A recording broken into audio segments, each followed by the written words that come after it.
money they give to first allows them to make the kids more audible.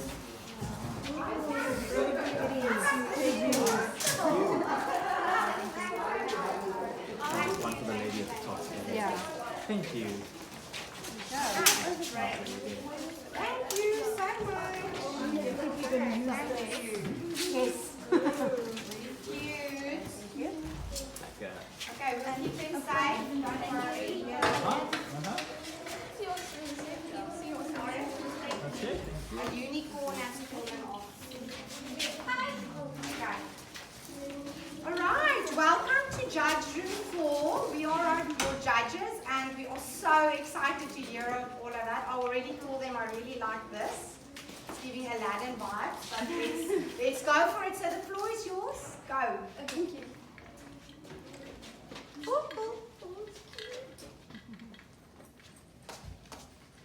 We are the Not Nice Hippocampi! The problem we chose was how to help maritime archaeologists. We chose this because we had never heard of it before and we'd found it interesting, so we wanted to do something for them. The first idea was about that was going to solve all the problems for maritime archaeologists. Then we spoke with two professionals that in Quebec who arranged for us, and they helped us understand that we can't use solar panels underwater, like we previously were planning, and that we need to pick one problem. So then our bots became a search and retrieval and more of a torpedo shape, like this, and then the Squidder Kid was born. Then we started doing research on other bots that existed, such as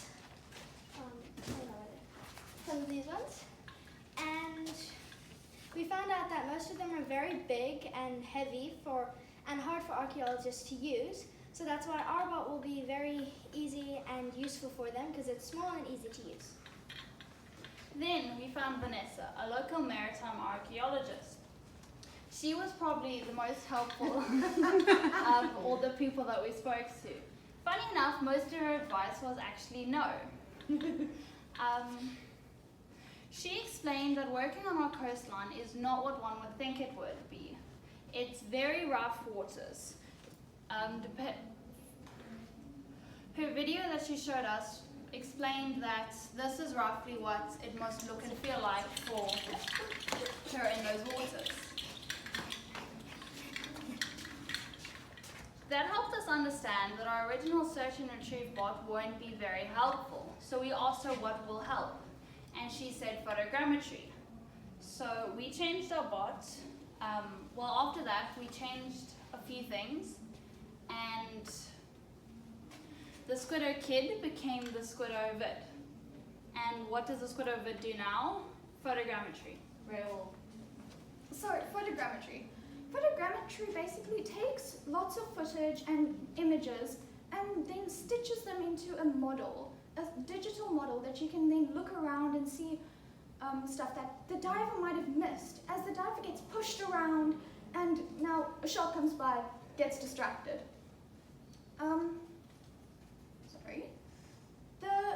To get the footage, our robot will swim in a grid pattern to make sure that we get all aspects of the wreck, make sure nothing's missed. Then it will go to an app, which will use the 60% overlap rule to make sure that it stitches correctly and to create the interactive digital model. This is also why we added more thrusters, cameras, and lights to get the best footage possible.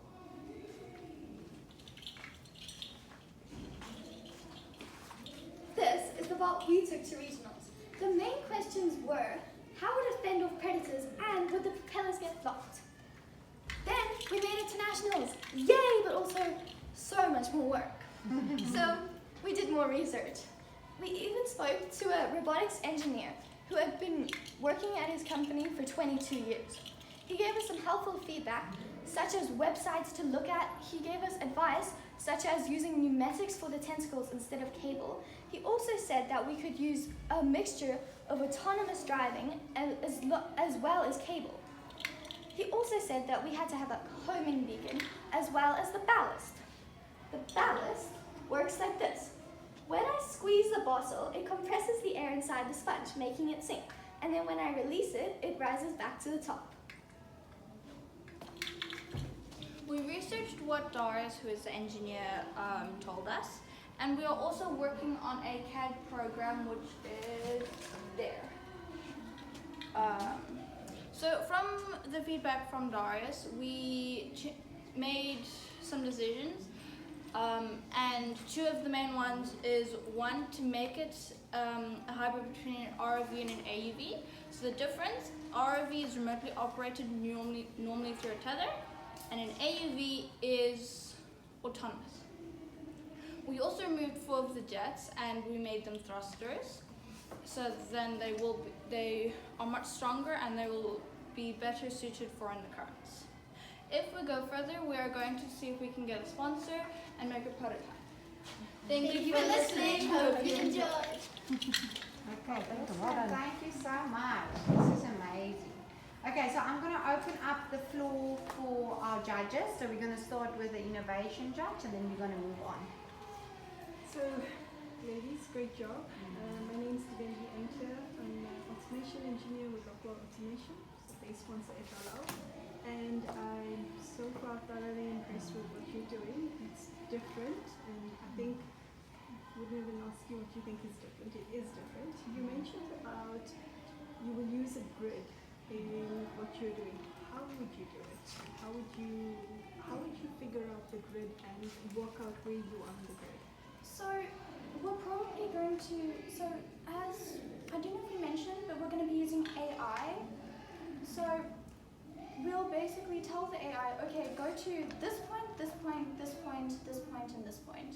And then it will be able to swim to those points, one after another.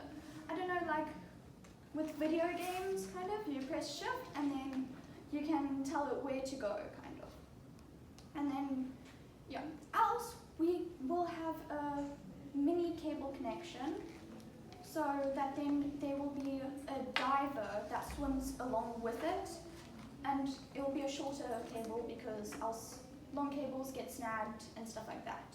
So the diver will be there to unsnag it and make sure nothing goes wrong. Does that Yeah, it answer? answers the question. So I'll tell you why I asked the question. Let me just think if I want to ask you any more, because a lot of the questions I had, you actually answered it in your presentation. Well, So while well you're done. thinking, maybe then I can ask them a question. You said you're going to use AI. Have you shared that with somebody, that whole idea that you just explained? Yes. You just shared with Darius? Yes. And then what was his response to that? His response was, it's definitely possible and Okay. we should use it because it can definitely help us. Okay. And then with regards to AI, did you use AI in any of your problem solving or iteration of your thinking? Nothing? We spoke to, Oh, sorry, is it in the book? not in any of the thinking, that's all the research. We use the AI to get research. Okay, so you used all of AI it. for your research? Yes.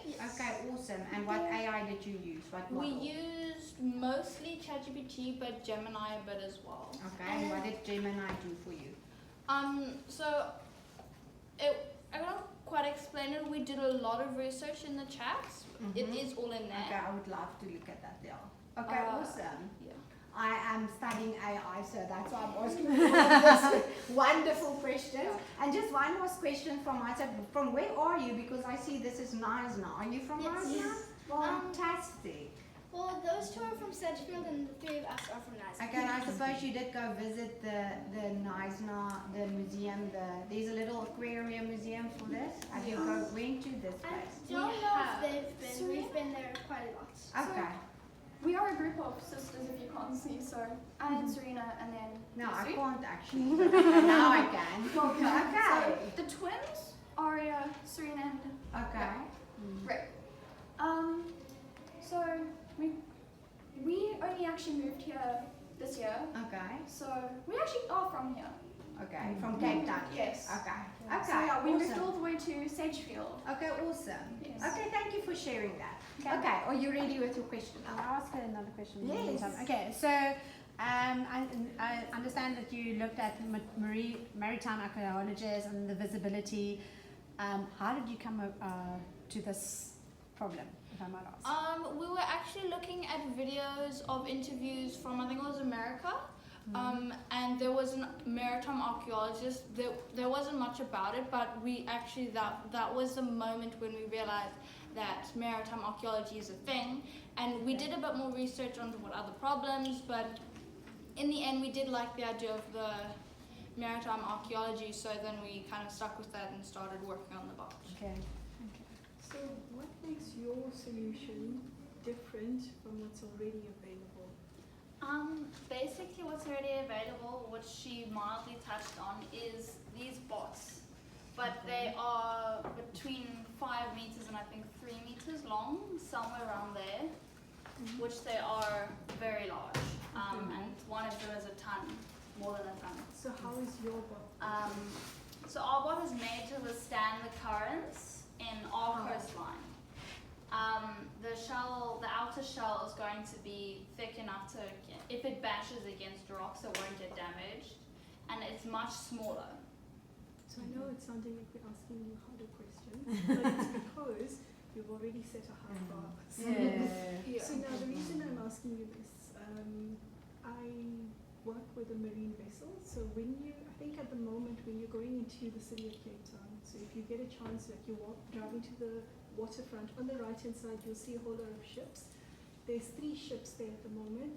They're all De Beers marine vessels. They are actually mining diamonds at the moment. So there's one called Grand Banks. It's about to retire. It's like a, I don't know, 50-year-old ship. There's a ship called the Benguela Gem, and it's using something called automatic positioning system.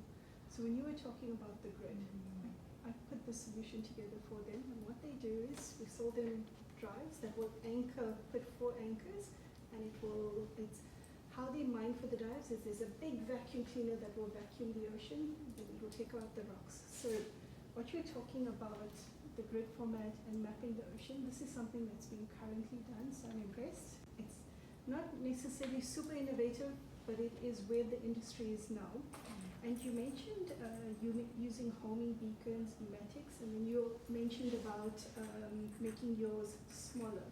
So I'm assuming you want it to become more efficient, and I kind of want to understand, when you go for smaller, how are you fitting in all this technology into something smaller? Have you guys given that thought? We're still figuring a lot of this out. And that's okay. Yeah. Good You've already done a really great Say job. this is the current size we're looking at.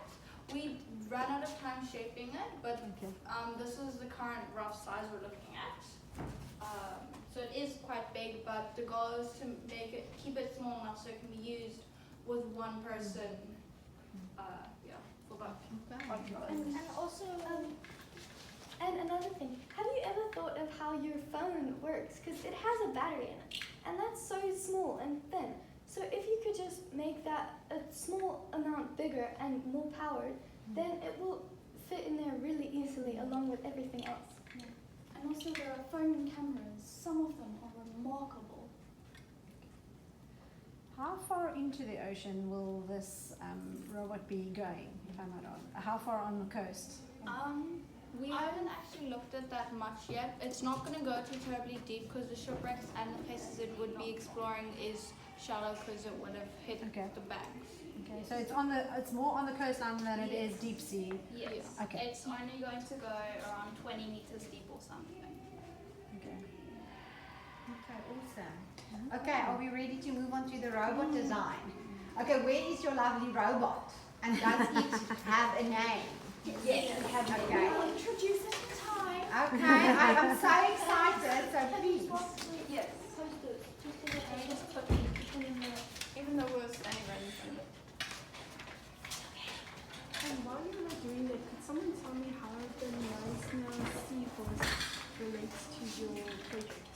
So we are the not nice It's hippocampi. actually the name, Yeah. So hippocampi is the scientific term for seals. Yeah.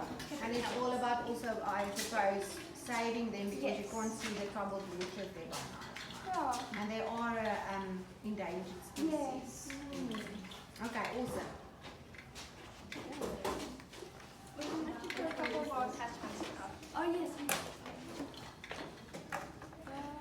How many seasons have you guys done? This is our This is first our year. First season, okay. We've only been I've only been doing robotics for 2 terms. Okay. I don't know how long that is. This is Also also first year. First year. She or he's doing great stuff.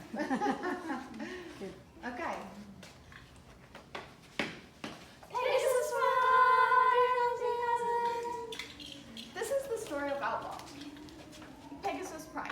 So, Pegasus because it stole all of our connector pegs. Prime because of the spike prime. So, we are 2 families living in 2 towns, as you know. So, and we're very new to robotics. So, of course, we started with the simplest driving base, but this couldn't complete most of the missions that we needed. So we then looked at more complicated robots, such as the Advanced Driving Base and DroidBot 5. But we just didn't have the resources and parts. I believe we needed some weird kit that we didn't have. So then we looked online and found a forklift design, which we modified as the lift would often slip. So we made it a lot stronger and a lot more stable. So that was for regionals. We then made a copy so that then we could practice in both locations. Yeah, and get as much done as possible. But in the end, that plan didn't work. We each made a couple small tweaks for in the process, and overall, with all the tweaks added up, we ended up with 2 different bots, and the code did only end up working on the one bot. With all the tweaks, we had to change the forklift mechanism in the round, and that took a lot of time since we didn't design it to be able to come off on and off easily, and that put a lot of stress on the team member that had to do it. So regionals, we also realized that we are a very good team in the way that we support each other and we always have fun together. And we're happy to have gotten another chance. But getting ready for regionals, we had to rush through everything to be ready. And we missed many of the basics. So after regionals, we chose to go back and relearn the basics. We made a little thing there, it's also in the booklet. And we picked up pretty much everything we missed. With new confidence, we puzzled up a new bot. But when we put it on the table, it was too big and had a very big wobble. So we had to try again. Then we rebuilt, but we didn't want to lose the design when we had to rebuild it, so we built it on Vertex Studio, which is a 3D Lego modeling app. But then, after that, we took the bot apart, we tested the motors and the wheels to see the most consistent pair. Then we rebuilt it, same idea, but much smaller this time. Then we added all the finishing touches and came up with the Pegasus Prime. Pegasus Prime! Some of the key features we made sure to add was a low solid frame with rounded corners for less chance of tipping over and hooking on stuff, EV3 wheels for less wobble and more traction, and easy attachment points for passive and powered attachments. Attachments. Attachments come in 2 forms, passive and powered. Powered attachments use a motor, while passive do all the work on their own. This is one of our powered attachments. It is good because it produces a lot of force, so it's good for those strong challenges. And this is one of our passive attachments, which can move things forward and grab things. One of our main problems when we were doing regionals was that all the connector pegs would go everywhere. You didn't know when they would come out. So we figured out a solution. If you have a too long, then on one side, then it's really easy to attach them. In the beginning, we went with easy missions that we definitely get points for, but as we've progressed and gotten better at robotics, we've gone for harder and more missions and increased what we could do in a match. And the main change in our strategy, and basically only change, was switching which side we start on. The reason for this was because in the beginning we started with less attachments on and we put them on before our mission and then took them off afterwards. But that took up quite a lot of time. So then we've changed our run so that we can start with more on and we can start with more on. Overall, the rest of our strategy has not changed that much, which has allowed us to make steady progress and accomplishments in our scoring. At regionals, we maxed 180.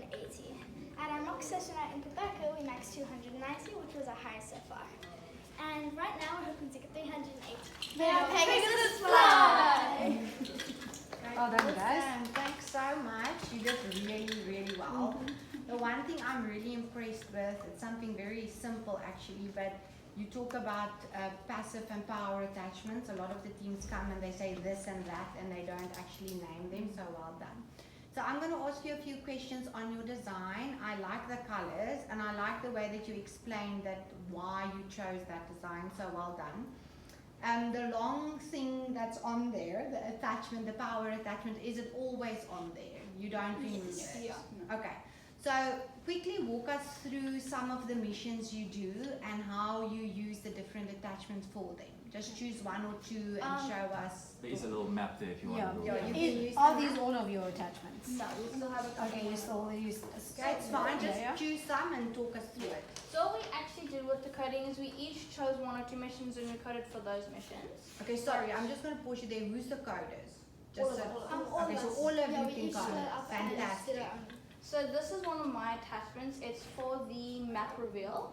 So Okay. it did have another thing here to grab the one, but that didn't end up working out. So it's Okay. just this, but this pushes the one to here. But this pushes that back, and then this one pushes that back as Okay. well.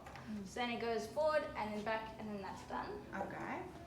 And then on the powered attachments, this it's used for more, well, actually all the missions, well, most of them. But I use it for the silo. No, not Okay. the silo. The statuary build. Okay. It goes and hooks this on it Okay. on the side somewhere, and then lifts it up. And the mine shaft. This one, it lifts up. Oh, let's see careful recovery. That one. It lifts up the red lever and then puts the minecart over. And then also the silo, which we say a lot that it has to basically attack the silo. So it's got enough power and force to hit down hard enough on the silo thing to send the artifacts going out. Okay. Can I quickly ask you, how do you attach this attachment that you showed us with, not the, that one, how do you actually attach it to your robot? So you have to hold these, otherwise it does sometimes come out, but it just clips on, sorry, it just clips on in here. Let me just remind it. And it just clips Okay, on yeah, there, it's not and then you can motorized. just pull it off like that.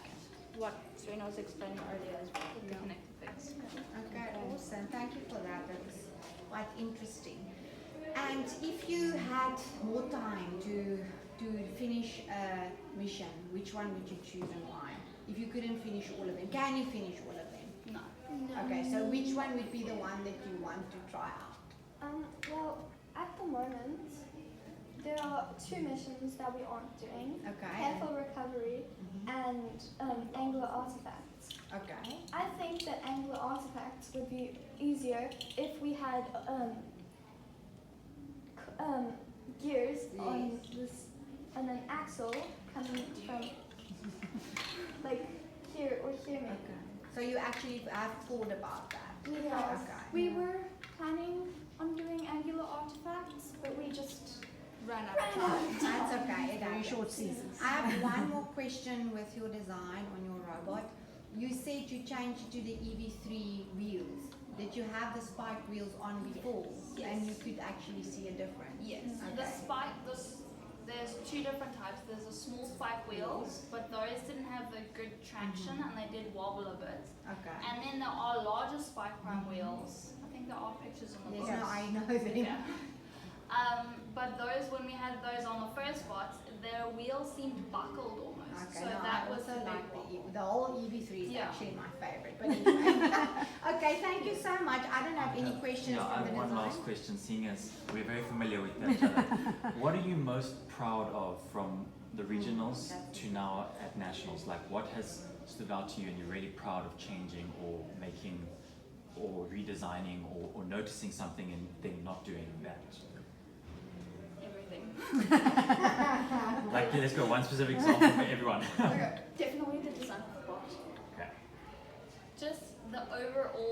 the energy has been very similar of the group, but we've learned a lot more about the robotics. We've changed a lot. There's nothing in specific right now that I can think of, but just the whole everything is just incredible to me that we've come from a simple forklift design and 180 points to now 200 points, well, more than 200 points. I'm very happy with the EV3 wheels now because there's a lot less wobble, so everything's much easier now. And that we figured out a strong power attachment because the rest of ours were not strong enough to do half the missions we can do. I'm proud that we have made so many missions, even with all the inconsistency we faced with the spike prime parts.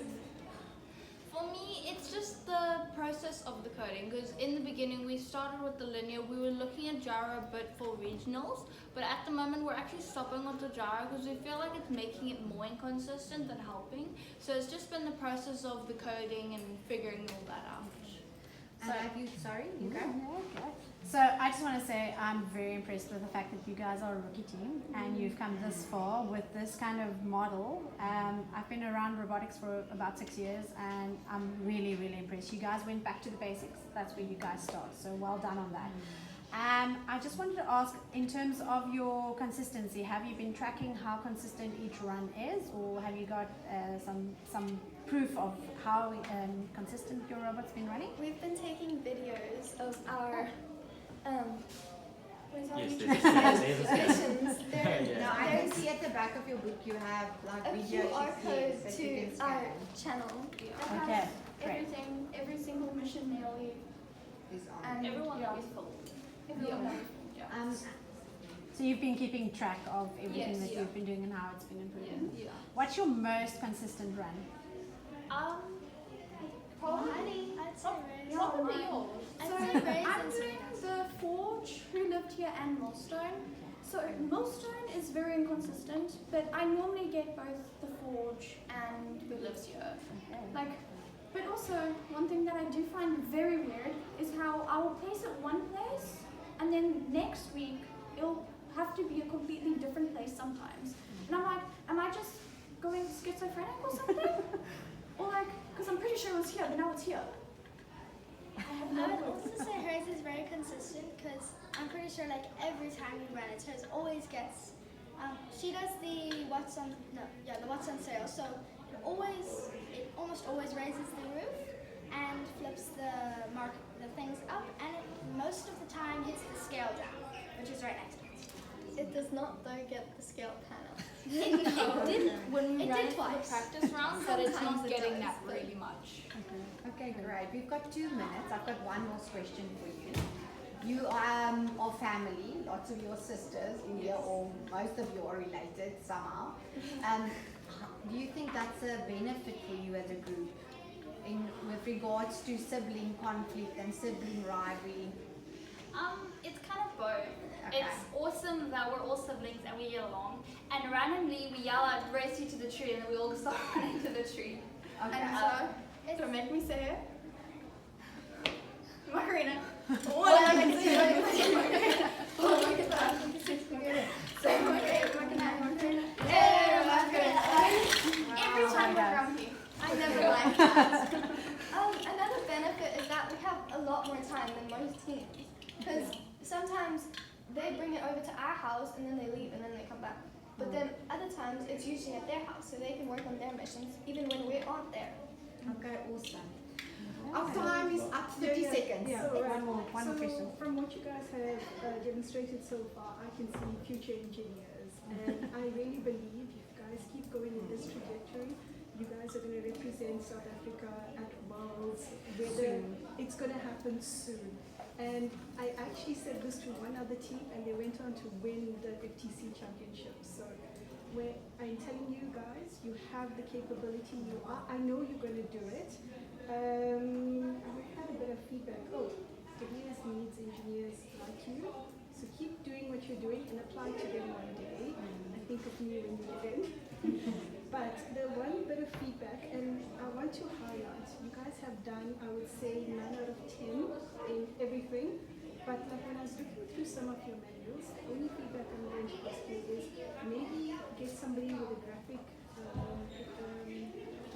graphic design, Yeah, so that they can help infographic you, because you've got a lot of content, Yes. but there's one menu where things are upside down and stuff like that. And like I looked at that and I'm like, I almost wouldn't expect that from what an amazing presentation. So this is not really bad. It's because I believe you guys have what it takes to become world championship. To compete at that level, every single area needs to be refined. So don't take it badly. This is what you need to do to represent South Africa. Yeah. Okay. Fantastic. Well Thank done, you guys. so Well much, done. and good luck to Peggy. Yeah, and may the robot behave, eh? These are actually for you guys to keep. Okay, Okay, awesome. that's Thank you so nice. much. Yes, your last There's one. 3. Okay, awesome. And thank you for the goodie bags. Yeah, thank you. Thank you so much. All the best.